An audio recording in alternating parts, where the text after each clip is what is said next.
Chers amis, je vous retrouve aujourd'hui à Strasbourg où je participe, comme tous les mois, à la session plénière du Parlement européen.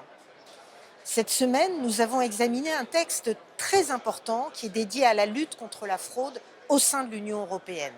Et c'est le sujet dont je souhaite vous parler aujourd'hui.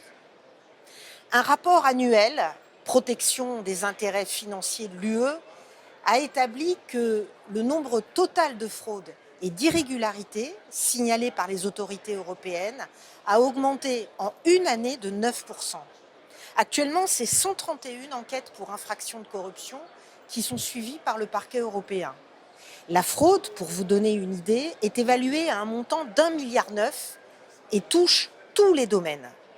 La fraude sur la TVA, l'absence de traçabilité des fonds qui sont débloqués par l'UE, l'absence de suivi de ces fonds, notamment à l'Ukraine et d'une manière générale aux États qui sont non membres de l'Union européenne, et puis la série de scandales que vous connaissez, le scandale du Pfizergate, le scandale de Thierry Breton, l'achat de voix de parlementaires par des ONG dans le cadre des votes pour le Green Deal, la corruption de certains élus dans le cadre du scandale Huawei et les sacs d'argent liquide versés par le Qatar.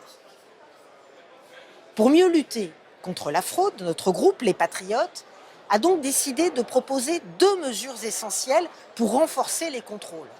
Ces mesures sont les suivantes. Nous voulions que les parlementaires aient un droit d'accès automatique à l'ensemble des contrats, qui soient d'un montant supérieur à 1 milliard, conclus par la Commission.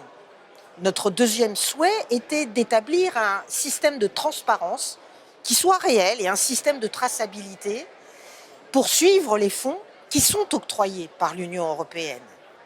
Eh bien, comme nous le dénonçons régulièrement, vous devez savoir que la gauche, la droite et le centre, c'est-à-dire les familles politiques qui ont été impliquées dans les divers scandales que je viens d'énumérer, ont rejeté purement et simplement nos amendements. Comme moi, vous tirez la leçon qui s'impose.